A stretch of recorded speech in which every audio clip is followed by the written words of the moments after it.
taking into consideration that the engine is going to be running in reverse, rotating this way right here.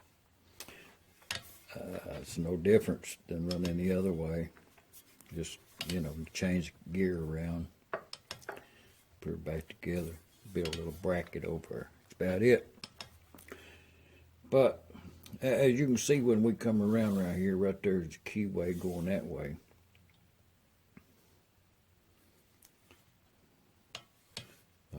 Only thing that we're seeing here is where the cam lobe over there as it's set now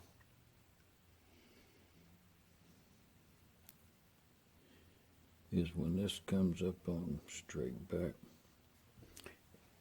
the cam lobe is getting ready to leave the push rod roller. I'll rotate a little more and you can see it. Just see, that's where it's at now.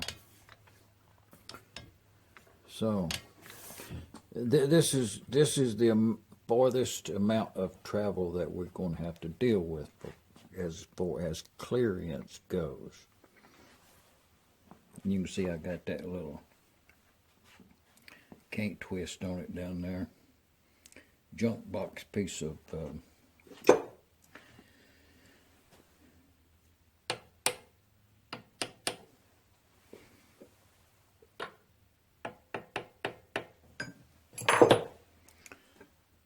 that's that 2-inch angle iron right there, you know, 1/4 inch thick. A little camera perspective right there, but it looks pretty level. So yeah, and giving it the visual, the distance between yonder and yonder is, it looks perfectly square. It's good as can be. But what I'm going to do is I'm going to weld that.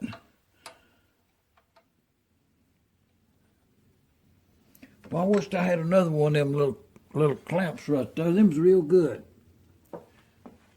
There they are. Oh yeah. I think we're going to go with that. And then what I'll do is I'll braze this. I'm going to clamp that right there. And I'll take it all apart and braze that right there where it's at. We'll get that over on that welding table and braze that on there. I have to break the whole setup down.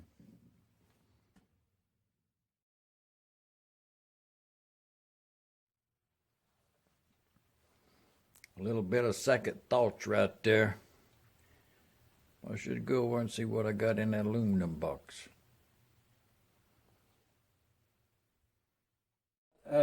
Change of plan. That's 1/8 of an inch brass, 1/8 inch thick brass sheeting. Polishes up really good. I'll explain it to you. The earlier thought was to bend up this C shape, put on here, drill 4 holes in there, and then drill a pivot pin hole down through that top and bottom right there. That was a reason to, but once I got here, it's too much. So what I'm going to do, I'll show it to you. I'm going to take this one, I'm going to put it up underneath there with this. That's one of them can't slip things.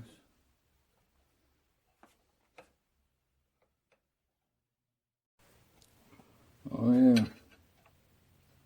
We'll just follow that. You know, it clears them bolts back there like that right there, about right there. So that's where we'll drill that hole at. About right there.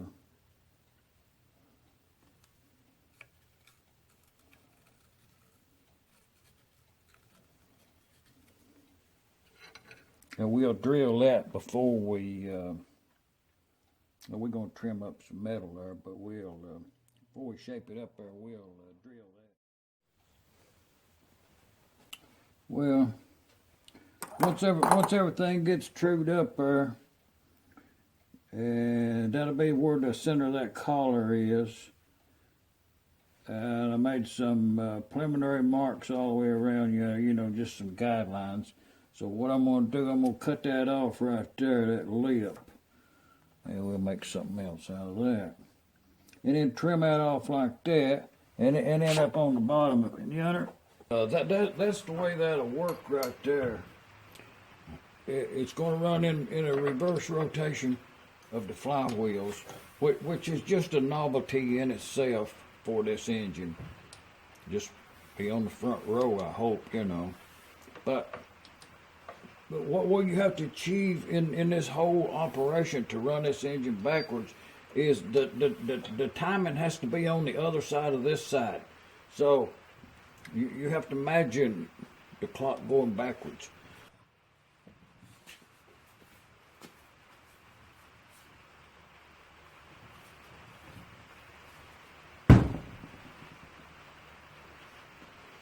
We'll cut this off, and then we'll locate us a latch out this way, and then, you know, just kind of get a visual.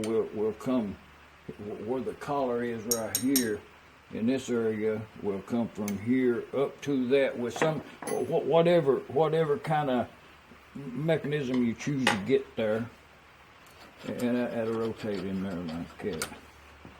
And then we have to have a catch block right here. So I drill 2 holes in there. It'll fit right here. I'm going to make it out of this stuff right here just because I can, you know. It'll go right here. So we'll saw that, put a couple of bolts in it. Put some little catch shoe and all. I mean, you have to have it, so we'll take all that apart. Oh yeah, I'm going to cut that off up there. Right there, I'm gonna saw that off right there. That'll be termination on that. Probably on this one, and this gets cut off. This cam shaft gets cut off just to get it out of the way. And probably on this one, I'll come off of that bracket down there with some kind of L-shaped maybe bracket come up somewhere in there to locate a micro switch for the ignition. But anyways, let me bring it to your attention. Goodson catalog tool come today up there in the mailbox. Always pleased to get it. To the point where I'm just gonna go ahead and Goodson-tools. If you have a shop, you need this catalog. Very good company. To the point where if you order something this morning early, you might get it tomorrow and have it on the engine. I mean, they're really fast on the shipping. They don't fool around. And they have a good product. They got everything you need in there. Goodson. I'm going to take a few minutes there and peruse it from cover to cover.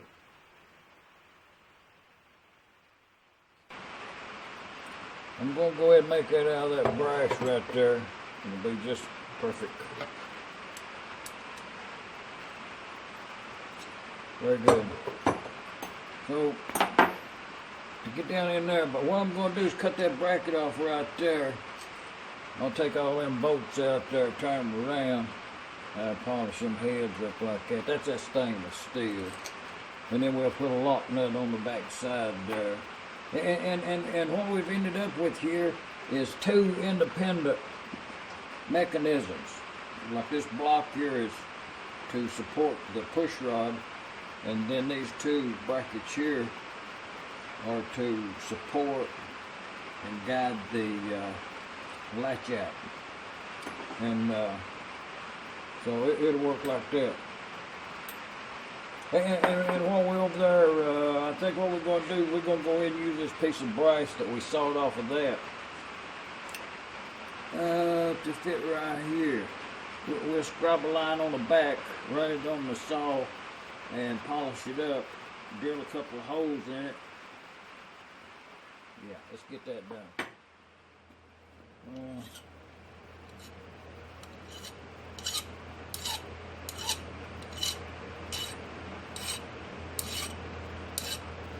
I'll run that file around there.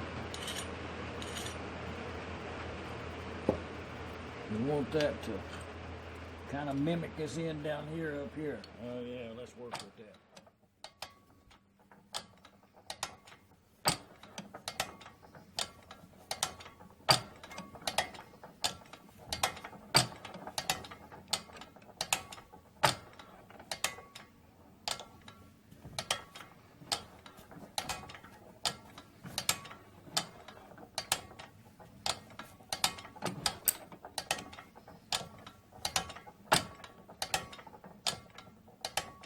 They call that right there hit and miss.